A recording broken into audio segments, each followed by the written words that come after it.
Gujarat #1 Engineering University, Sankalchan Patel University.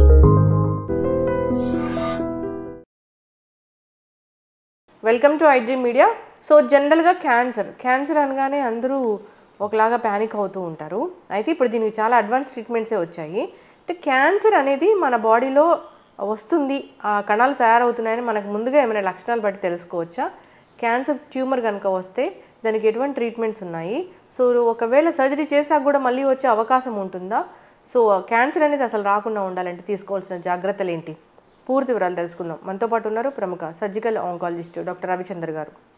Doctor గారు నమస్తే అండి. నమస్తే అండి. డాక్టర్ గారు, దగ్గు జలుబు జ్వరాలు వచ్చినంత ఎక్కువగా క్యాన్సర్ వస్తూ ఉంది అంటున్నారు. ఒకప్పుడు కన్నా ఎందుకు ఇప్పుడు క్యాన్సర్ కేసులు పెరిగాయి? ఫస్ట్ అండ్ ఫార్మోస్ట్ క్యాన్సర్ ఏమంటాము, డిసీజ్ ఆఫ్ ద ఏజింగ్ అంటాము. అంటే ఏజ్ పెరుగుతున్న కొద్దీ క్యాన్సర్ వచ్చే ఛాన్సెస్ అనేవి పెరుగుతూ పోతాయి మనకు. బికాజ్ క్యాన్సర్ ఎందుకు వస్తుంది అంటే స్టార్ట్ కావడం అనేది 1-2 కణాల్లో స్టార్ట్ అవుతుంది. అవి నెమ్మదిగా పెరుగుతూ చేంజెస్ వస్తాయి. సో ఈ క్యాన్సర్ అనేవి ఈ చేంజెస్ సెల్స్లో ఒక సెల్ 2 విధాలుగా డివైడ్ కావడం ఇట్లా జరుగుతున్నప్పుడు ఎక్కడన్నా ఆ డివిజన్లో ఫాల్ట్లు వచ్చాయనుకోండి, అక్కడి నుంచి క్యాన్సర్ కింద మారొచ్చది. మన బాడీలో ఉన్న సెల్సే అవి మన క్యాన్సర్ సెల్ ట్రీట్మెంట్లో ప్రాబ్లం మనకు ఎందుకు అంటే క్యాన్సర్ సెల్స్ బయట నుంచి వచ్చినవి కాదు, మన బాడీ సెల్స్. కాబట్టి దానికి ఇచ్చే ట్రీట్మెంట్ అంటే కీమోథెరపీ లాంటివి క్యాన్సర్ సెల్తో పాటుగా మన బాడీని కూడా ఎఫెక్ట్ చేస్తుంటాయి. సో అందుకే సైడ్ ఎఫెక్ట్స్ అనేవి కీమోథెరపీలో అంత ఎక్కువగా ఉంటాయి. ఇప్పుడు క్యాన్సర్ ట్యూమర్ ఇప్పుడే వస్తుంది అంటే జనరల్ ప్రధానంగా కారణం అంటే ఏం చెప్తారు డాక్టర్ గారు? కారణాలు అని చెప్పంటే ఒకటే, ఇప్పుడు మనము హెరిడిటరీ క్యాన్సర్స్ అంటాం, అంటే వంశపారంపర్యంగా వచ్చేవి. అవి దాదాపు 5-10% వరకు మాత్రం వంశపారంపర్యంగా వచ్చే క్యాన్సర్స్ ఉంటాయి. సో దీనికి జీన్స్లో ప్రాబ్లం ఉండి దానివల్ల వచ్చిన క్యాన్సర్స్ ఇవి కాకుండా మిగతా 90% మనం బయట నుంచి ఎన్విరాన్మెంటల్ కాజెస్ వల్లే వచ్చేవి.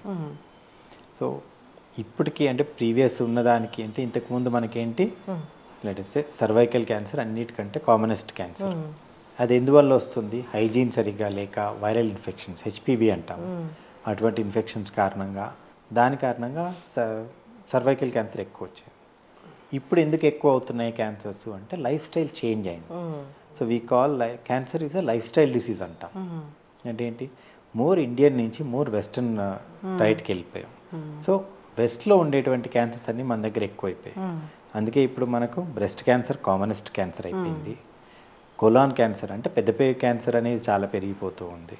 సో ఇవన్నీ ఎందుకు వస్తున్నాయి? ఇవన్నీ ప్యూర్లీ లైఫ్ స్టైల్ డిసీజెస్ అని. అంటే ఏంటి, high fat diet, lack of exercise, obesity, so hormonal imbalances, all these things. అంటే హై ఫ్యాటే కాకుండా ఏంటి, మనము నాన్ వెజిటేరియన్ ఏదైతే రెడ్ మీట్ అంటాము, రెడ్ మీట్ కన్జంప్షన్ ఎక్కువ కావడము, వీటన్నిటితో కూడా మనకేంటి లైఫ్ స్టైల్ చేంజెస్ కారణంగా వచ్చే క్యాన్సర్స్ అనేవి చాలా పెరుగుతూ వస్తున్నాయి. ఓకే, అంటే మనం ఒకప్పుడు లాగా లైఫ్ స్టైల్ మనది లేకపోవడం వల్లే ఇప్పుడు క్యాన్సర్స్ అనేవి వస్తూ ఉన్నాయి, ఎక్కువైపోయాయి. అయితే క్యాన్సర్ సెల్ మన బాడీలో తయారవుతుంది అన్నప్పుడు ఏం లక్షణాలు కనిపిస్తాయి? క్యాన్సర్లో స్టార్టింగ్లో ఎటువంటి లక్షణాలు ఉండవు. అంటే ఏంటంటే అంత పెద్ద ఊపిరితిత్తుల్లో ఒక చిన్న గడ్డ, అంటే 5 mm గడ్డ, అయితే ఏ సిమ్టము కాజ్ చేయదు, ఫీవర్ కానీ ఏది ఉండదు మనకు. స్టార్టింగ్లో పెరుగుతున్న కొద్దీ మనకు సిమ్టమ్స్ అనేవి వస్తాయి. అండ్ ఒక్క సిమ్టమ్ వల్ల క్యాన్సర్ అని చెప్పడానికి రాదు. ఎందుకంటే అంటే క్యాన్సర్ అనేది బాడీలో ఏ పార్ట్లో అన్నా రావచ్చు. సో ఏ పార్ట్లో వచ్చింది అన్న దాన్ని బట్టి దాని లక్షణాలు అనేవి ఉంటాయి. ఓకే, అంటే లంగ్ క్యాన్సర్ వస్తే లంగ్స్కి సంబంధించిన లక్షణాలు కనిపిస్తాయి. సర్వైకల్ క్యాన్సర్ అంటే మీరు అన్నట్లుగా. సో అందుకని ఏమంటాము, ఒక చిన్న నెమోనిక్ చెప్తామంటే కాషన్ అంటాం అనమాట. అంటే అన్ని రకాల సిమ్టమ్స్ చెప్పడానికి అంటూ మనం వాడేది. అంటే సో ఇప్పుడు ఏంటి, change in the bladder or bowel habits. అంటే ఏంటి, మనం రోజు వెళ్ళే అంటే బవల్ హ్యాబిట్స్ ఏవైతే ఉంటాయో రోజుకి ఒకసారి వెళ్ళడం చేయడం బదులు సడన్లీ రోజుకి 10 సార్లు పోవడం, లేదు అంటే సడన్ ఆన్సెట్ కాన్స్టిపేషను, ఆర్ మూత్రం వెళ్ళేది ఫ్రీగా వెళ్ళేది సడన్లీ మూత్రం తగ్గిపోవడం చేయడము, ఇవన్నీ క్యాన్సర్ లక్షణాలు ఉండొచ్చు. So change in water mole అంటాము, చిన్న పుట్టుమచ్చ లాంటివి కూడా పెరుగుతూ ఉండడము, ఇదేంటి మనకు మెలనోమా అనే స్కిన్ క్యాన్సర్ ఉంటుంది, దాని లక్షణాలు ఉండొచ్చు అనమాట. Unexplained bleeding, unusual bleeding from any side. అంటే ఏంటి, గర్భసంచిలో క్యాన్సర్ వచ్చింది అనుకోండి, బ్లీడింగ్ అనేది వస్తూ ఉంటుంది. అంటే పర్టికులర్లీ ఏంటి, మెన్సెస్ ఆగిపోయిన తర్వాత బ్లీడింగ్ వచ్చింది అంటే ఎండోమెట్రియల్ క్యాన్సర్ ఉండొచ్చు మనకు, ఆర్ బ్లడ్లో అంటే మోషన్లో బ్లీడింగ్ వచ్చిందంటే పెద్ద క్యాన్సర్ ఉండొచ్చు. ఇట్లా డిఫరెంట్ ఆర్గన్ని బట్టి మనకు డిఫరెంట్ సిమ్టమ్స్ ఉంటాయి మనకు. అయితే ఈ సిమ్టమ్స్ అర్లీగా వచ్చే సిమ్టమ్స్ మనకు వేరే కారణాల వల్ల కూడా ఉండొచ్చు. కాబట్టి చాలాసార్లు ఏంటి, ఇప్పుడు స్టమక్ క్యాన్సర్, గ్యాస్ట్రైటిస్ అనేది అందరికీ కామన్గా వస్తుంది.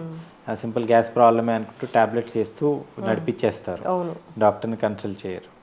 సో ఇటువంటి కేసెస్లోనే మనకు అడ్వాన్స్డ్గా అయినప్పుడు అప్పుడు వచ్చే సిమ్టమ్స్ వేరేగా ఉంటాయి. అప్పుడు ఏంటి, సో అసలు ఏమీ తినలేకపోవడము, అప్టైట్ తగ్గిపోవడము, వెయిట్ లాస్ అయిపోవడము, లేదు అంటే కడుపులో నీరు వచ్చి కడుపు ఉబ్బడం, ఇట్లాంటివన్నీ కూడా ఆయాసం రావడం, ఇవన్నీ లేట్ క్యాన్సర్ సిమ్టమ్స్ అన్నమాట మనకు.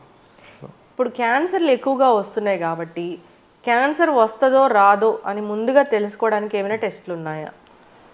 ఒకటే అంటే క్యాన్సర్ అర్లీగా అని చెప్పంటే ప్రీ క్యాన్సరస్ కండిషన్స్ అంటాము. ఆ స్టేజ్లోనే గుర్తుపట్టడానికి మనం చేసే పరీక్షల్ని స్క్రీనింగ్ టెస్ట్లు అంటాము. అంటే ఏంటి, ఇవన్నీ అబ్సల్యూట్లీ నార్మల్ ఇండివిజువల్స్, అంటే ఎటువంటి లక్షణాలు లేని వాళ్ళు చేయించుకోవాల్సిన పరీక్షలు అన్నమాట. అయితే ఈ పరీక్షలు మనం అందరికీ చేయలేము. ఎందుకు అని చెప్పంటే ఇట్ ఈస్ అంటే మనం చేసిన దాంట్లో వాళ్ళని ఎంతవరకు గుర్తించగలుగుతాం అనేది కూడా చూసుకొని చేయించాల్సి ఉంటుంది. సో అందుకే కామన్గా వచ్చే క్యాన్సర్స్కి మాత్రం స్క్రీనింగ్ టెస్ట్లను రెగ్యులర్గా ప్రిస్క్రైబ్ చేస్తాం అన్నమాట. అంటే ఇవేంటి, మనకు గర్భసంచి ముఖద్వారపు అంటే సర్వైకల్ క్యాన్సర్కి పాప్స్మియర్ అనేది ఉంటుంది. పాప్స్మియర్ అనేది మనకు 25 years దాటిన వాళ్ళనే స్టార్ట్ చేయమంటాం, రైట్? అంటే ఏంటి, ప్రతి ఇయర్ చేయించుకోవాలి. 3 times నార్మల్ వచ్చింది అనుకోండి, అక్కడి నుంచి ప్రతి 3 సంవత్సరాలకు ఒకసారి పాప్స్మియర్ చేయించుకున్నా సరిపోతుంది. ఇది ఏం చేస్తుంది, మనకు కార్సినోమా ఇన్సిటు అంటారు, అంటే ప్రీ క్యాన్సరస్ కండిషన్లో మనం గుర్తుపట్టడానికి ట్రై చేస్తాం, పూర్తి క్యాన్సర్ కింద మారకముందు. సేమ్ వే బ్రెస్ట్ క్యాన్సర్కి, బ్రెస్ట్ క్యాన్సర్ కంటే మాత్రం 50 ఏళ్ళు దాటిన వాళ్ళు అని చెప్పి అంటారు వెస్ట్లో. మన దగ్గర కొంచెం ఇన్సిడెన్స్ కొంచెం అర్లీగా వస్తుంది కాబట్టి 40-45 years నుంచే ఇయర్లీ వన్స్ మ్యామోగ్రామ్ అనేది చేయించుకోవాల్సి ఉంటుంది. మూడవది కొలాన్ క్యాన్సర్, అది బాగా పెరుగుతుంది, పెద్ద పేగ్ క్యాన్సర్. ఎవరికి గట్ హెల్త్ లేదు, అందరికీ. సో కొలాన్ క్యాన్సర్కి ఏమంటాము, 50 years దాటగానే ప్రతి 5 ఏళ్ళకు ఒకసారి కొలనోస్కోపీ చేయించుకోవాలి అంటాం. అదేవిధంగా జెంట్స్లో ప్రాస్టేట్ క్యాన్సర్ అనేది కామన్గానే ఉంటుంది, అందుకని 50 years దాటిన వాళ్ళందరికీ కూడా yearly once serum PSA blood test ఒకటి చేయించుకోవాలంటాము. సో ఇట్లా మనకు కొన్ని క్యాన్సర్స్ సంబంధించి చేయగలుగుతాం. అంటే అదేవిధంగా లంగ్ క్యాన్సర్కి అనుకోండి, లోడోస్ సిటీ అంటారు. అంటే ఇది లంగ్ క్యాన్సర్ అనేది స్మోకర్స్లో common. More than 10 to 15 years smoking history ఉన్న వాళ్ళు ఇయర్లీ వన్స్ లోడోస్ సిటీ అంటారు, అదొకటి చేయించుకోవాల్సి ఉంటుంది. ఈ టెస్ట్ని బట్టి మనం కామన్గా వచ్చే క్యాన్సర్స్కి సంబంధించినవి మాత్రం టెస్ట్ చేస్తూ ఉంటాం. అన్కామన్గా అంటే అంత ఎక్కువగా లేని క్యాన్సర్స్ అనేవి మన రొటీన్ హెల్త్ చెక్లో దొరికితే మనకు అర్లీగా దొరికినట్లు లెక్క. ఇప్పుడు బ్రెస్ట్ క్యాన్సర్ని గుర్తించడానికి అంటే ఆవగింజంత లంప్ ఉన్నా కానీ ఇప్పుడు కనుక్కునే పరికరాలు వచ్చాయి అంటున్నారు, ఏంటి డాక్టర్ గారు అది? బ్రెస్ట్ క్యాన్సర్ని బట్టి నార్మల్గా అందరికీ చెప్పేది మనం మ్యామోగ్రామ్. ఈ మ్యామోగ్రామ్లో ఏం చేస్తున్నాము, గడ్డ తయారు కాకముందే మైక్రో క్యాల్సిఫికేషన్స్ అంటాం, అంటే చిన్న చిన్న స్పాట్స్ లాగా ఉంటాయి అన్నమాట. అవి మనం మ్యామోగ్రామ్లో గుర్తించగలుగుతాం. కాకపోతే మ్యామోగ్రామ్ అనేది యంగ్ పేషెంట్లో అంత సెన్సిటివ్ కాదు, అందుకనే 40-45 దాటిన తర్వాత చేయించండి అని చెప్తాం అన్నమాట. ఇప్పుడు ఇవన్నీ కూడా మనకి రేడియేషన్ వచ్చేవేనా? రేడియేషన్ ఉంటుంది, మ్యామోగ్రామ్ అనేది ఎక్స్రే లాగానే. సో కొంత రేడియేషన్ ఉంటుంది, కానీ ఈ రేడియేషన్ ఇస్ వెరీ మినిమల్ అండి. కాబట్టి ఇయర్లీ వన్స్ చేయిస్తే ఏమన్నా అవుతుందా అని టెన్షన్ పడాల్సిన అవసరం లేదు. ఇప్పుడు మీరు క్యాన్సర్ రావడానికి కారణాలు లైఫ్ స్టైలు, ఆహార నియమాలు పాటించకపోవడము, జెనెటికల్గా ఇలా చెప్తూ ఉన్నారు, బ్యాడ్ హ్యాబిట్స్ ఉండడం ఇలా చెప్తూ ఉన్నారు. ఎక్కువగా ఎంఆర్ఐలు చేయించుకున్నా, ఎక్కువగా ఇలాంటి టెస్టులకు వెళ్ళినా కానీ, రేడియేషన్కి ఎక్కువగా ఎక్స్పోజ్ అయినా కానీ క్యాన్సర్లు వస్తాయా? లేదండి. ఇప్పుడు ఏంటి అని చెప్పంటే మనం లెట్స్ రేడియేషన్ ట్రీట్మెంట్ అనేది ఏదైతే ఇస్తామో క్యాన్సర్కి ఇచ్చే ట్రీట్మెంట్, అది ఆ డోస్ అది కూడా సేమ్ ఎక్స్రేసే వాడతాం. అదే ఎక్స్రేస్ మన సిటీ స్కాన్లో కానీ మామూలుగా రెగ్యులర్గా తీయించుకునే ఎక్స్రేలో కూడా వాడతాం, రైట్? సో ఇప్పుడు సిటీ స్కాన్ చేసినప్పుడు ఏదైతే ఉంటుందో, CT scan 1 CT scan is equal to almost 30 to 100 ఎక్స్రేస్కి లెక్క ఉంది, రైట్? ఎందుకంటే అంత అన్ని తీస్తుంది కాబట్టి, రైట్? బట్ దాంట్లో వాడేది మనము రేడియేషన్ ఏదైతే ఉంటుందో సిటీ స్కాన్స్లో కిలోవాట్స్ ఉంటుంది, రైట్? అది వాళ్ళ ట్రీట్మెంట్ కోసం వాడేది మెగావాట్స్ రేడియేషన్ అంటారు. So very high doses of radiation అవి, రైట్. ఇంత మినిమల్ రేడియేషన్తో మనకు ప్రాబ్లమ్స్ ఉండవు.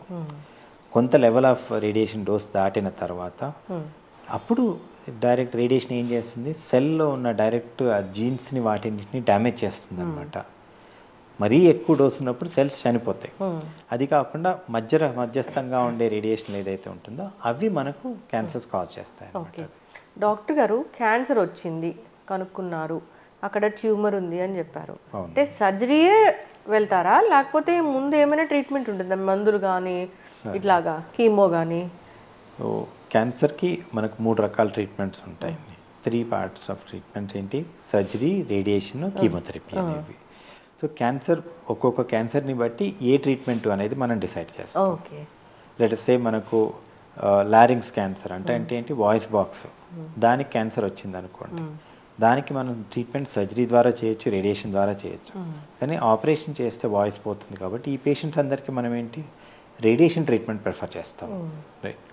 సో అర్లీ క్యాన్సర్స్లో మనం సర్జరీ అనేది ఉంటుంది, డైరెక్ట్లీ సర్జరీకి వెళ్ళిపోతాం. బ్రెస్ట్ క్యాన్సర్ 2 సెంటీమీటర్స్ ఉంది, ఎక్కడ స్ప్రెడ్ లేదు, ఇట్లాంటి పేషెంట్ డైరెక్ట్ సర్జరీకి వెళ్ళిపోతాం, రైట్. అదే అడ్వాన్స్డ్ క్యాన్సర్ అంటే 5 సెంటీమీటర్స్ కంటే సైజ్ ఎక్కువగా ఉంది, ఎక్స్టెన్సివ్ లింఫ్ నోడ్స్ ఉన్నాయి, ఇట్లాంటి పేషెంట్స్లో ఏం చేస్తాం, ముందుగా కీమోథెరపీ ఇచ్చి తగ్గించుకొని తర్వాత సర్జరీకి తీసుకుంటాం అనమాట.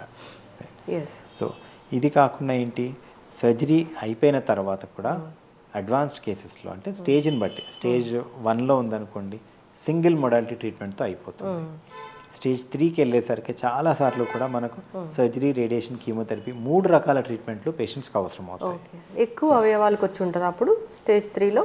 ఏదండి, స్టేజ్ 3 అనేది ఏంటి అంటే లోకో రీజనల్ స్ప్రెడ్ అంటాం అనమాట. అంటే ఏంటి, మనకు ఓన్లీ ఆ పార్ట్లో కాకుండా దగ్గరలో ఉండే లింఫ్ నోడ్స్కి స్ప్రెడ్ కావడము, పక్కనున్న ఆర్గన్స్కి అంటుకుపోవడము, ఇటువంటివి జరుగుతూ ఉంటాయి.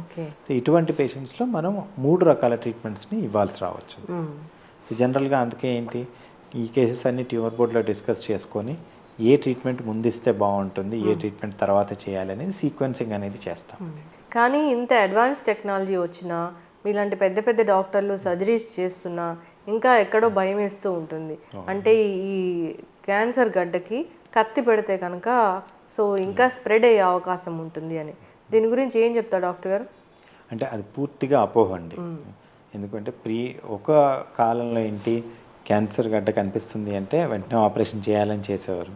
ఆపరేషన్ చేసినప్పుడు రాడికల్ ఆపరేషన్ ఉంటుంది. ఎప్పుడు కూడా క్యాన్సర్ని, ట్యూమర్ని చూసుకోకుండా ట్యూమర్ చుట్టూతో ఉన్న నార్మల్ టిష్యూతో పాటు కలిపి తీయాల్సి ఉంటుంది. తీసినప్పుడే అది కంప్లీట్ క్లియరెన్స్ వస్తుంది. అలా కాకుండా స్టార్టింగ్లో కొంతమంది ఏంటి, గడ్డ తీసేస్తే చాలు కదా అనుకుంటూ గడ్డ కొంచెం కొంచెం వదిలేసి చేయడము, ఇట్లాంటివి చేసినప్పుడు ఏమవుతుందంటే మిగిలి ఉన్నది ఇంకా ర్యాపిడ్గా పెరుగుతుంది. సో అందుకే అంటే ఇంతకు ముందు కాలంలో ఒకప్పుడు అట్లా చేసి ఉండడం వల్ల ఆ అపోహ వచ్చింది. ఇప్పుడు అటువంటిది ఏది లేదు. కంప్లీట్ రిమూవల్ అయిపోయినప్పుడు వెంటనే వచ్చే ఛాన్సెస్ ఉండవు. బట్ ఏ క్యాన్సర్ అయినా కూడా బై ద టైం మనం చూసేసరికల్లా కూడా బాడీలోకి ఆల్రెడీ కొన్ని బ్లడ్లోకి కొన్ని సెల్స్ వెళ్ళిపోయి ఉంటాయి. ఓకే. సో అవి వేరే దగ్గర డిపాజిట్ కావడము, చేయడము, దానివల్ల మళ్ళీ గ్రోత్ వచ్చేసి అంటే మనం బ్రెస్ట్ క్యాన్సర్కి ఆపరేట్ చేసిన తర్వాత బోన్లో రావడము, లేదు అంటే లివర్లో రావడము, ఇట్లాంటివి చూస్తూ ఉంటాము. సో ఇప్పుడు మనం ఆపరేషన్ తర్వాత కీమోథెరపీలు కానీ రేడియేషన్లు కానీ ఇస్తాము అని చెప్పేది ఎందుకంటే ఇటువంటివి రాకుండా ప్రివెంట్ చేయడానికి. ఓకే. కీమో అంటే పూర్తిగా మందులు ఎక్కించడమేనా డాక్టర్? అవునండి. ఓకే. అప్పుడు మిగతా ఎక్కడైనా ఉంటే ఆ క్యాన్సర్ అంటే కీమో అనేది మనం ఐవి ద్వారా ఇస్తాము, అంటే బ్లడ్ ద్వారా వెళ్తుంది కాబట్టి బాడీ మొత్తానికి వెళ్తుంది ట్రీట్మెంట్ అది. సో అది మన ట్రీట్మెంట్ ఉద్దేశం ఏంటి, బాడీలో ఎక్కడన్నా కూడా సెల్స్ ఉన్నట్టయితే ఈ కీమో ద్వారా వాటిని ఇది క్లియర్ చేయాలి అనేసి. ఓకే. ఇప్పుడు క్యాన్సర్ ట్యూమర్ ఉంది, దానికి సర్జరీ చెప్పారు, మీలాంటి సర్జన్ సర్జరీ చేస్తారు. అంటే ఇప్పుడున్న అడ్వాన్స్ ట్రీట్మెంట్ అంటే ఏముంది దానికి? ఇప్పుడు టార్గెట్ ఏరియాని ఒక్కదాన్ని టార్గెట్ చేసి చేయడము వేరైతే, ఇప్పుడు రేడియేషన్ లాంటిది ఇచ్చినప్పుడు ఆ పక్కదానికి కూడా రేడియేషన్ వెళ్తుందనే భయం కూడా ఉంది. ఇప్పుడు ఎలాంటి ట్రీట్మెంట్స్ వచ్చాయి? ఇప్పుడు సర్జికల్ సైడ్ చూసుకున్నట్టయితే మనకేంటి ప్రెసిషన్ అనేది ఇంప్రూవ్ అవుతూ వస్తుంది. అంటే సో ఫస్ట్ ఓపెన్ సర్జరీనే తప్పనిసరి చేయాల్సిన దగ్గర నుంచి మనం ఏంటి కీహోల్ సర్జరీస్ అంటే లాప్రోస్కోపీ అంటారు. లాప్రోస్కోపిక్ సర్జరీ ద్వారా మన కడుపులో ఉన్న ఏ పేకైనా కానీ, గర్భసంచికి వచ్చిన క్యాన్సర్స్ అయినా కానీ, లేదు లంగ్స్కి వచ్చిన క్యాన్సర్స్, వీటన్నిటిని కూడా ఇంతకుముందు లాప్రోస్కోపీ ద్వారా చేసేవారు. సో దాంట్లో ప్రెసిషన్ ఇంప్రూవ్ చేస్తూ మనకి ఇప్పుడు మనం రెగ్యులర్గా చేసేది ఏంటి రోబోటిక్ సర్జరీ అని చేస్తున్నాం అనమాట. సో దీనివల్ల ఏంటి అడ్వాంటేజ్ మనకు ఓపెన్ సర్జరీ కంటే లాప్రోస్కోపిక్ సర్జరీలో మనకు రెండింతల మ్యాగ్నిఫికేషన్ ఉంటుంది. అంటే మనకు స్ట్రక్చర్స్ అనేవి అంత బెటర్గా కనపడతాయి. కానీ దాంట్లో డిసడ్వాంటేజ్ ఏంటి అని చెప్పంటే లాప్రోస్కోపీలో మనకు ఆ ఇన్స్ట్రుమెంట్స్ ఏవైతే ఉంటాయో సింపుల్గా స్ట్రెయిట్ ఇన్స్ట్రుమెంట్స్ అనమాట. అవి ఫ్లెక్సిబుల్ ఉండవు మనకు. సో మనం కొంచెం కార్నర్స్లో వెళ్ళినప్పుడు ప్లస్ రక్తనాళాల దగ్గర నరాల దగ్గరికి వెళ్ళినప్పుడు డిఫికల్ట్ అవుతూ ఉండేది.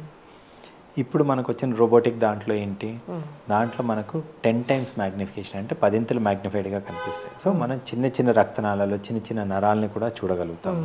సో దానివల్ల ఏమవుతుంది, వాటన్నిటిని మనం ప్రిజర్వ్ చేస్తాం కాబట్టి బ్లడ్ లాస్ తక్కువగా ఉంటుంది, పేషెంట్ రికవరీ ఫాస్ట్గా ఉంటుంది.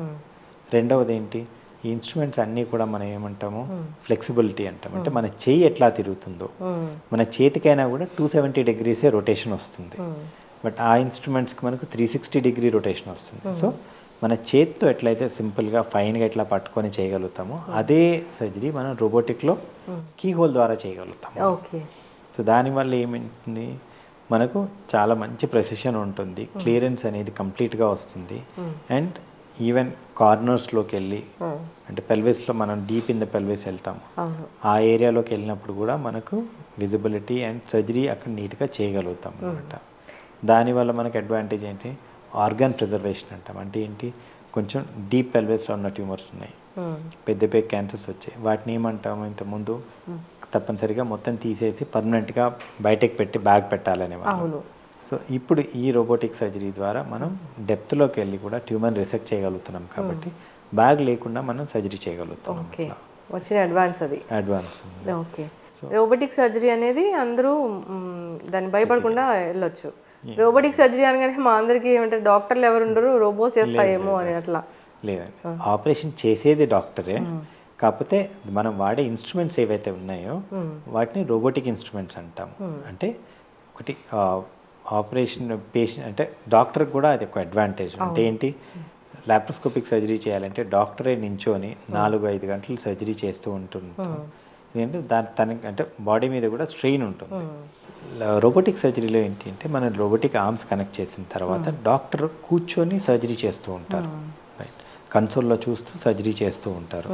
కాబట్టి ఏంటి అని చెప్పంటే డాక్టర్ ఈజ్ ఆల్సో రిలాక్స్డ్ అంటాం అనమాట. సో డాక్టర్ మీద కూడా స్ట్రెయిన్ పడదు కాబట్టి final surgeries, long duration surgeries కూడా మనం కంఫర్టబుల్గా చేయగలుగుతాం. యా, సో మనకు అంటే when he's comfortable, when he's not అంటే అలసిపోవడం అనేది ఉండదు కాబట్టి మనకేంటి రిజల్ట్స్ కూడా బెటర్ వస్తాయి. చక్కగా చెప్పారు డాక్టర్ గారు.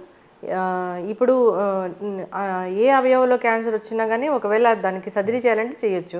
అయితే లంగ్స్లో క్యాన్సర్ వచ్చిందంటే ఊపిరి తీసుకునేది కదా, లంగ్స్లో క్యాన్సర్కి అదే ఎలా సర్జరీ చేస్తారు? లంగ్ క్యాన్సర్లో మనం ఏంటి స్టేజ్ 1, స్టేజ్ 2 అంటే ఎర్లీ స్టేజ్ లంగ్ క్యాన్సర్లో treatment is surgery only. But ఏంటంటే ఈ స్టేజ్లో మనకు దొరికేది చాలా తక్కువ మంది ఉంటారు. సో సర్జరీ అంటే ఇప్పుడు లంగ్ క్యాన్సర్లో ఏదైతే లంగ్ మనం వింటాము రైట్ సైడ్ 3 lobes అంటాము, 3 lobes ఉంటాయి, లెఫ్ట్ సైడ్ అదే 2 lobes ఉంటాయి. సో ఏ లోబ్లో క్యాన్సర్ వచ్చిందో ఆ లోబ్ వరకు మనం తీసేయాల్సి ఉంటుంది, అంటే లోబెక్టమీ అంటాం అనమాట. అంటే ట్యూమర్తో పాటు ఆ పార్ట్ ఆఫ్ లంగ్ తీసేయాల్సి ఉంటుంది. ఓకే, కాకపోతే ఏంటి అని చెప్పంటే మనకు లంగ్ కెపాసిటీ అంత ఉంటుంది, అంటే రీజనరేటివ్ కెపాసిటీ అంత ఉంటుంది. ఇప్పుడు మనం లోబెక్టమీ చేసిన తర్వాత లెట్స్ ఒక 6 నెలల తర్వాత ఎక్స్రే చూసినట్టయితే మనకు లంగ్ ఆపరేషన్ చేసిన దాఖలాలు కూడా కనపడవు మనకు. ఎందుకు అంటే ఆ మిగిలిన లోబ్ అంతగానం మనకు పెరిగిపోతుంది, ఎక్స్పాండ్ అవుతుంది. అంటే ఇది లివర్ లాగా రీజనరేటివ్ ఆర్గనా? అది దీస్ లోబ్స్ ఆర్ మోర్ ఇప్పుడు ఏమంటాము ఎలాస్టిక్గా ఉంటాయి, మోర్ ఎయిర్ ఫీల్డ్ ఉంటాయి, అంటే దాని నిండా అంటే స్పాంజ్ లాగా ఉంటుంది కదా. సో ఎక్స్పాండ్ అయిపోతాయి మనకు, ఎక్స్పాండ్ అయ్యి మనం తీసిన లోబ్ మందం కూడా ఇవి ఫిల్ చేసేస్తాయి మనకు. సో అందువల్ల ఏంటి అని చెప్పంటే పేషెంట్ మిగతా లంగ్ అంతా బాగుంది అన్నప్పుడు ఒక సైడ్ పూర్తి లంగ్ తీసినా కూడా ఒక సైడ్ లంగ్ సరిపోతుంది మనకు. Only smokers, already lung damage అయిన ఉన్న వాళ్ళల్లోనే ప్రాబ్లం అవుతుంది. బట్ అండ్ ఈ ఆపరేషన్ అని చెప్పంటే ఇంతకుముందు అంతా కూడా తప్పనిసరి ఓపెన్ ఆపరేషన్ అన్నట్టుగానే ఉండేది. సో ఇప్పుడు కంపల్సరీగా అంటే ఈ మధ్యకాలంలో ఏంటి సర్జరీకి చేసే మన ఎర్లీ కేసెస్లోనే చేస్తాం కాబట్టి ఈ పేషెంట్స్ అందరినీ కూడా వ్యాట్స్ ఆపరేషన్ అంటారు, అంటే వీడియో అసిస్టెడ్ థొరకోస్కోపిక్ సర్జరీ, అంటే కీహోల్ సర్జరీ అన్నట్టు. సో దీని ద్వారానే ట్రీట్మెంట్ చేస్తున్నాం. ఓకే. సో లంగ్స్ని మనం దాని ద్వారానే సర్జరీ చేసి తీయడం జరుగుతూ ఉంటుంది ఆ పార్ట్ ఆఫ్ లంగ్. కాబట్టి ఇంతకుముందు మనకు ఒక 10 సెంటీమీటర్లు కోత ఉండడము, లేదు అంటే ఛాతీ ముందు భాగంలో కోత ఉండడము, ఇటువంటివి లేకుండా మనకు ఆ గడ్డను తీయడానికి వరకు ఎంతైతే అవసరమో అంటే 4-5 సెంటీమీటర్ల మందం మాత్రం కట్ చేసి ఆ గడ్డను బయటకు తీయడానికి వరకు మనం కట్ చేస్తాం. మిగతా ఆపరేషన్ అంతా కూడా మనకు కీహోల్ పద్ధతిలోనే అవుతుంది. ఓకే. అంటే అది అంటే మనం లాప్రోస్కోపీ ఏదైతే చేస్తామో కడుపులో చేసేదాన్ని లాప్రోస్కోపీ అంటాము. అదే ఆపరేషన్ ఛాతీలో చేస్తే థొరాక్స్లో చేస్తాం కాబట్టి థొరకోస్కోపీ అంటాం. సో దీనిని మనం రోబోటిక్ దాంట్లో కూడా చేసుకోవచ్చు. సో ఏదైనా కానీ సర్జరీ చేసిన తర్వాత కోలుకునే టైం అయితే ఎట్లా ఉంటుంది డాక్టర్ గారు? సర్జరీ చేసిన తర్వాత కోలుకునే టైం అని చెప్పంటే ఒకటి మనం మీ మల్టిపుల్ థింగ్స్, అంటే గర్భసంచి ఆపరేషన్ చేశారనుకోండి, మనం లాప్రోస్కోపిక్ చేసుకుంటే 2-3 రోజుల్లో సెట్ అయిపోతారు అంటాము. అదే రోబోటిక్ చేస్తే 1 డేలో సెట్ అయిపోతారు, నెక్స్ట్ డే కల్లా లేచి అన్ని పనులు చేసుకోగలుగుతారు అంటారు. రికవరీ అనేది కొంచెం ఫాస్టర్ ఉంటుంది దాంట్లో. ఓపెన్ ఆపరేషన్ చేసినప్పుడు ఎట్లయినా కుట్లు మానడానికి మనకు పట్టే టైం 1-10 రోజులు పడుతుంది. ప్లస్ మజిల్ కటింగ్ ఉంటుంది కాబట్టి ఆ పెయిన్స్ అనేవి కొన్ని రోజులు ఉంటాయి. సో రఫ్లీ అరౌండ్ మేబీ 1 మంత్ లాగా పట్టచ్చు మనకు. అదే పేగుల మీద ఆపరేషన్ చేసినట్టయితే మనం ఏ రకంగా ఆపరేషన్ చేసినా కూడా బట్ లోపల ఉన్న పేగుల మీద కుట్లు మానడానికి పట్టే టైం అయితే స్టాండర్డే ఉంటుంది. సో మనం లాప్రోస్కోపీ చేసినా రోబోటిక్ చేసినా కూడా లోపల ఉన్న కుట్లు మానడానికి 3-5 రోజులు పడుతుంది.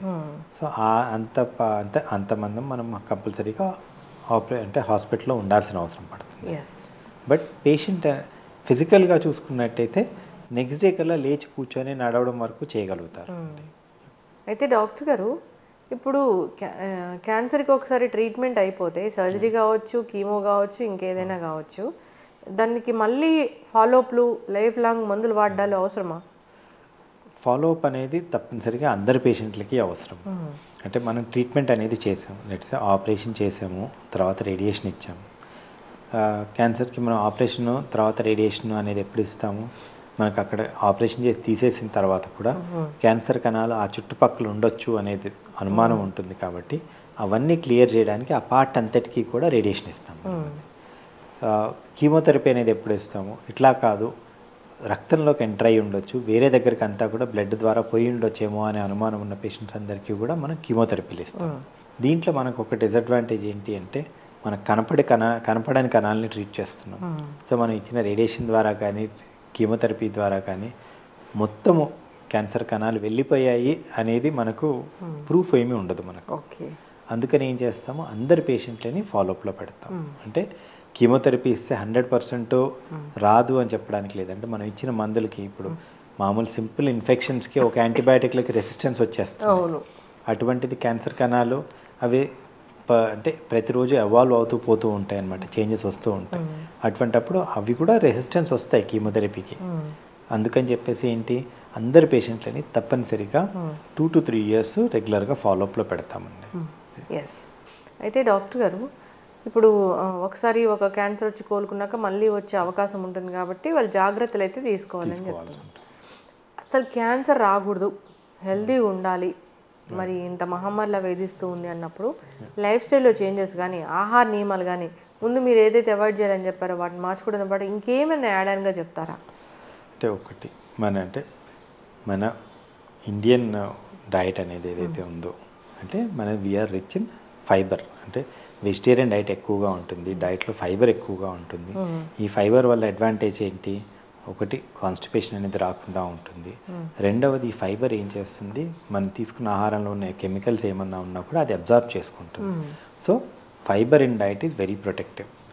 అది కాకుండా రీఫైన్డ్ ఫుడ్స్ ఏవైతే ఉన్నాయో అవి దే డైరెక్ట్లీ కాజ్ క్యాన్సర్ అనేది ఉంటుంది. కాబట్టి రీఫైన్డ్ ఫుడ్స్కి దూరంగా ఉంటూ న్యాచురల్ ఫుడ్స్కి దగ్గరగా ఉంటే క్యాన్సర్ అనేది తగ్గించుకోవడానికి అవకాశం ఉంటుంది. రెండవది ఏదైనా మనం తీసుకున్న కెమికల్స్, మన ఫుడ్లో వచ్చిన కెమికల్స్ అవి ఏమైనా ఉండొచ్చు అనుకున్నప్పుడు మనం తీసుకున్న ఆహార పదార్థాలని ప్రాపర్గా వాష్ చేసుకోవడము చేయడము, 1-2 సార్లు చేయడము. తర్వాత ఇవి కాజ్ చేసే డ్యామేజెస్ ఏమంటాము, ఆక్సిడేటివ్ ఇంజరీస్ అంటాము. సో దాని నుంచి ప్రొటెక్షన్ ఉండడానికి ఏమంటాము, యాంటీ ఆక్సిడెంట్స్ ఎక్కువగా తీసుకోవాలంటాము. సో యాంటీ ఆక్సిడెంట్స్ అనేవి మనకి ఎక్కడ దొరుకుతాయి? మెయిన్ థింగ్ ఏంటి అంటే simply speaking vitamin A, CE ఈ 3 వైటమిన్స్ కూడా మనకి they protect against oxidative damages. ఇవి యాంటీ ఆక్సిడెంట్స్ కింద పనిచేస్తాయి.